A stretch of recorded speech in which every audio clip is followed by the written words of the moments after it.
Chapter 2. Who is the man who rides past? Tell me a story, Anne-Marie, begged Kirsty as she snuggled beside her sister in the big bed they shared.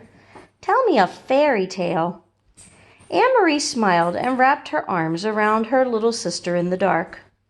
All Danish children grew up familiar with fairy tales.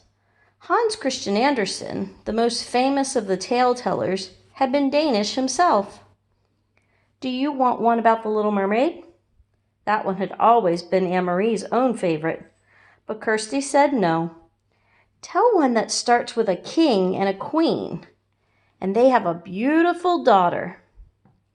All right. Once upon a time there was a king, Anne-Marie began. And a queen, whispered Kirsty. Don't forget the queen. And a queen. They lived together in a wonderful palace, and... Was the palace named Amleborg? Kirsty asked sleepily. Shh! Don't keep interrupting or I'll never finish.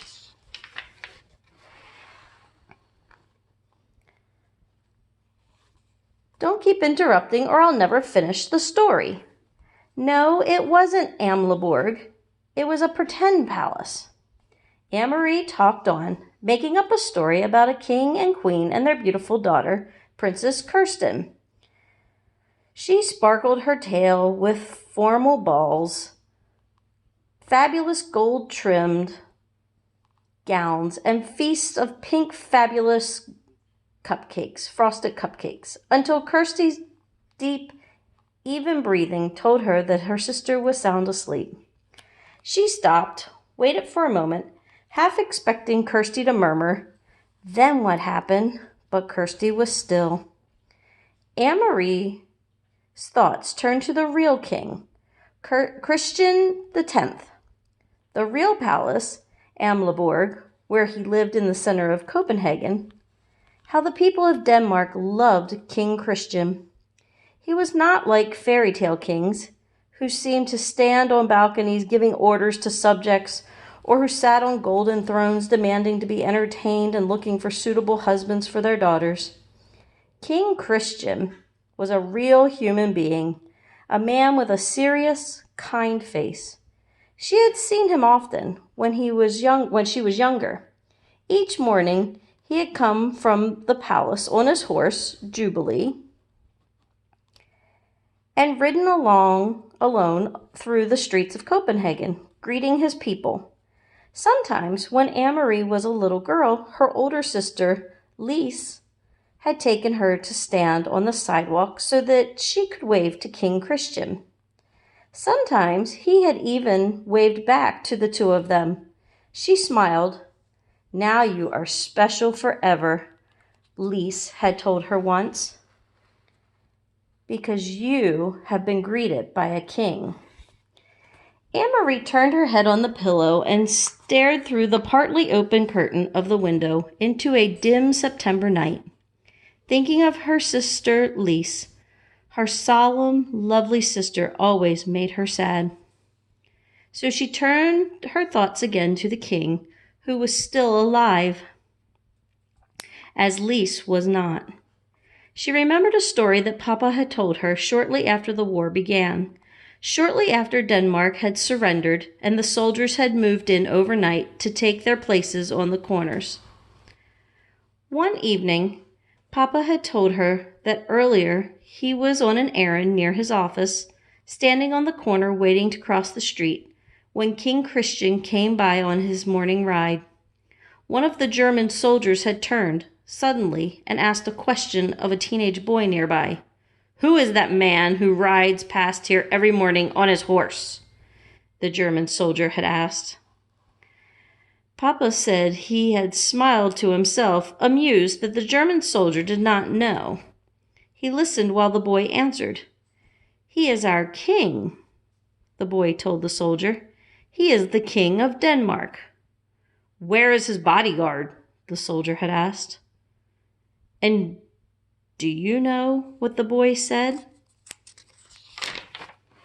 Papa asked Anne-Marie. She was sitting on his lap. She was little, then only 7 years old. She shook her head, waiting to hear the answer.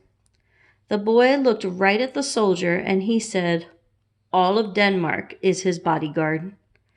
Anne-Marie had shivered. It sounded like a very brave answer. "Is it true, Papa?" she asked. What the boy said? Papa thought for a moment. He had always considered questions very carefully before he answered them. "Yes," he said at last. "It is true. Any Danish citizen would die for King Christian to protect him." "You too, Papa?" "Yes." "And Mama?" "Mama too." Anne-Marie shivered again. "Then I would too, Papa, if I had to." They sat silently for a moment.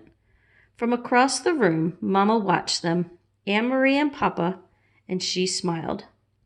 Mama had been crocheting that evening 3 years ago. The lacy edging of a pillowcase, part of Lise's trousseau. Her fingers moved rapidly, turning the thin white thread into an intricate narrow border.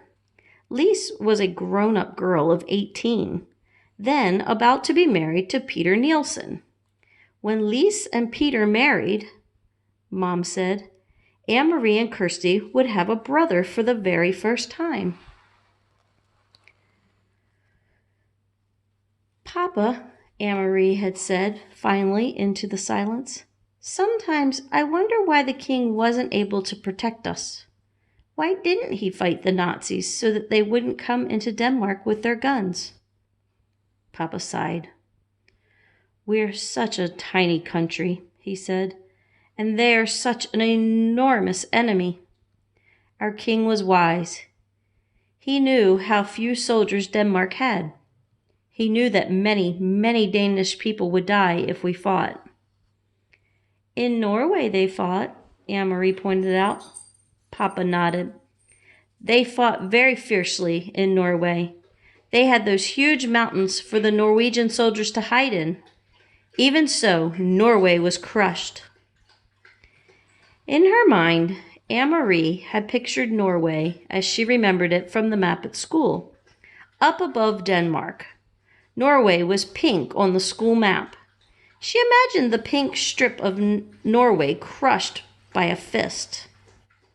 "Are there German soldiers in Norway now? The same as here?" "Yes," Papa said. "In Holland, too," Mama added from across the room, "and Belgium, and France." "But not in Sweden," Anne-Marie announced, proud that she knew so much about the world. Sweden was blue on the map, and she had seen Sweden, even though she had never been there.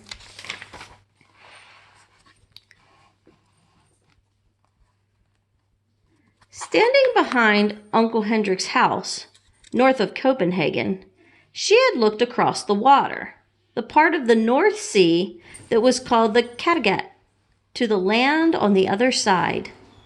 That is Sweden you are seeing," Uncle Hendrik had told her. "You are looking across to another country." "That's true," Papa had said. "Sweden is still free." And now, 3 years later, it is still true.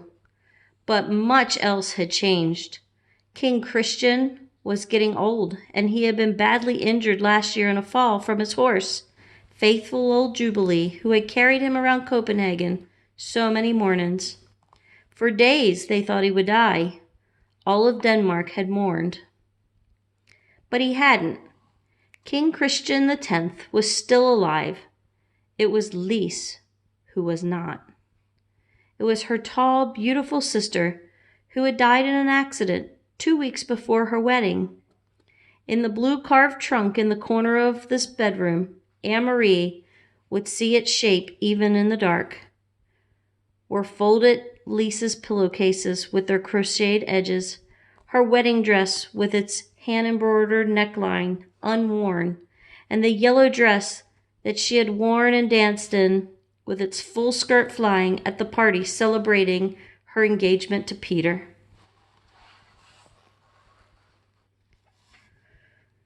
Mama and Papa never spoke of Lise. They never opened the trunk, but Anne-Marie did from time to time when she was alone in the apartment. Alone, she touched Lisa's things gently, remembering her quiet, soft-spoken sister who had looked forward so to marriage and children of her own. Red-headed Peter, his sister's fiancé, had not married anyone in the years since Lisa's death. He had changed a great deal. Once he had been like a fun-loving older brother to Anne-Marie and Kirsty, teasing and tickling, always a source of foolishness and pranks. Now, he still stopped by the apartment often, and his greetings to the girls were warm and smiling, but he was usually in a hurry, talking quickly to Mama and Papa about things Anne-Marie didn't understand. He no longer sang the nonsense songs that had once made Anne-Marie and Kirsty shriek with laughter, and he never lingered any more. Papa had changed too. He seemed much older and very tired, defeated. The whole world had changed. Only the fairy tales remained the same. And they lived happily ever after, Anne-Marie recited, whispering in the dark, completing the tale for her sister who slept beside her, one thumb in her mouth.